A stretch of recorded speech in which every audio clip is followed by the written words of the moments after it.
오늘의 말씀 출애굽기 20장 1절부터 17절 말씀.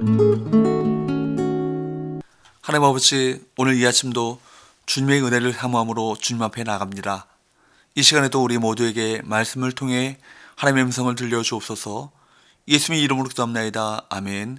할렐루야. 성기 성도 여러분, 오늘도 하나님의 은혜와 평강이 가득한 하루가 되시길 주의 이름으로 축복합니다. 오늘 우리에게 주는 하나님의 말씀은 출애굽기 20장 1절에서 17절 말씀입니다. 본문의 말씀은 시내산 언약 체결 주권으로 이스라엘 백성들에게 제시하신 율법 가운데 이스라엘이 하나님의 선택된 백성으로서의 삶을 사는 데 있어서 가장 핵심이 되는 행동 규범인 십계명에 대해 기록하고 있습니다. 일반적으로 종교적 윤례는 구원의 조건이 됩니다. 사람이 구원을 얻기 위해 종교의 법을 따르는 것입니다. 그러나 하나님이 이스라엘 백성들에게 주신 율법은 구원의 조건이 아닙니다. 하나님께서는 이스라엘 백성들에게 율법을 주시기 전에 이미 애굽에서 종살이하던 그들을 모세를 통해 해방시키셨습니다. 그래서 십계명의 전문에서 2절 나는 너를 애굽 땅 종되었던 집에서 인도하여 낸 내 하나님 여호와니라 라고 말씀하십니다. 하나님께서는 이미 구원받은 이스라엘 백성들에게 율법을 주심으로 하나님의 선택된 백성으로 이방인들과 구별되어 거룩한 삶을 살아가는 방법을 가르쳐 주신 것입니다. 이 사실은 기독교의 구원론에 잘 나타납니다. 구원은 사람의 행위와 공로로 말미암은 것이 아니라 전적인 하나님의 은혜입니다. 그러므로 성도는 구원받기 위해 하나님의 말씀을 지키는 것이 아니라 구원받은 하나님의 백성, 즉 하나님의 구원의 은혜를 입은 자로서 그에 합당한 거룩한 삶을 사는 의무, 계명을 지키는 삶을 살아가는 것입니다. 십계명은 크게 1계명부터 4계명, 하나님을 사랑하라, 그리고 5계명부터 10계명, 내 이웃을 사랑하라 라는 계명으로 요약할 수 있습니다.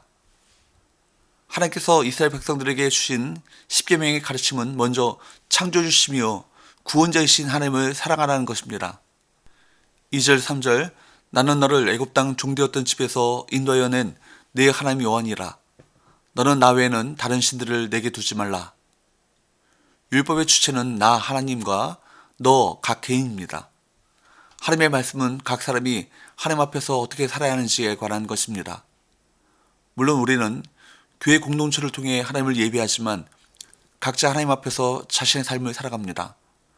교회와 예배와 모임이 아무리 훌륭하다 할지라도 우리 일상의 삶이 온전치 않다면 우리는 하나님의 뜻을 따라 살고 있는 것이 아닙니다.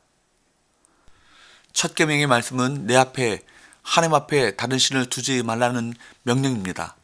오직 유일한 하나님만 섬기고 그분의 백성이 되는 것이 신앙입니다.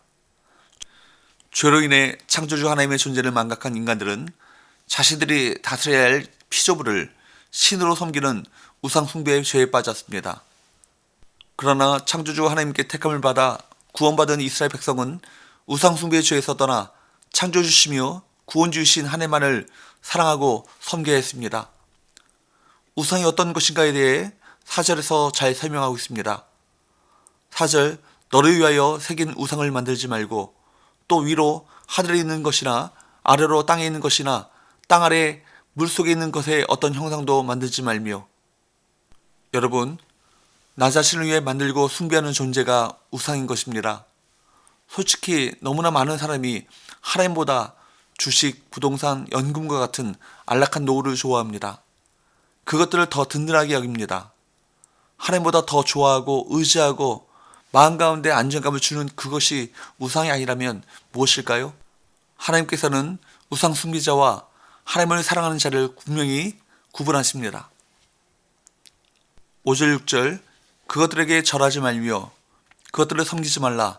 나 내 하나님 여호와는 질투하는 하나님인즉 나를 미워하는 자의 죄를 갚되 아버지로부터 아들에게로 3, 4대까지 이르게 하거니와 나를 사랑하고 내 계명을 지키는 자에게는 천대까지 은혜를 베푸느니라. 이 부분에서 특징적인 하나님의 말씀이 있습니다. 우상 숭배자 그리고 하나님을 사랑하는 자를 향한 하나님의 복과 벌이 세대를 내려와 계속해서 영향을 미친다는 사실입니다. 하나님을 경외하는 삶과 그 반대의 삶은 분명한 영향력 혹은 전염력을 가집니다. 하나님을 사랑하는 부모의 삶을 보고 배운 자식들은 그 길에서 떠나지 않고 하나님의 은혜 아래 머물 것입니다. 하나님께서는 안식일을 특별히 구별하십니다. 8절부터 11절 안식일을 기억하여 거룩하게 지키라.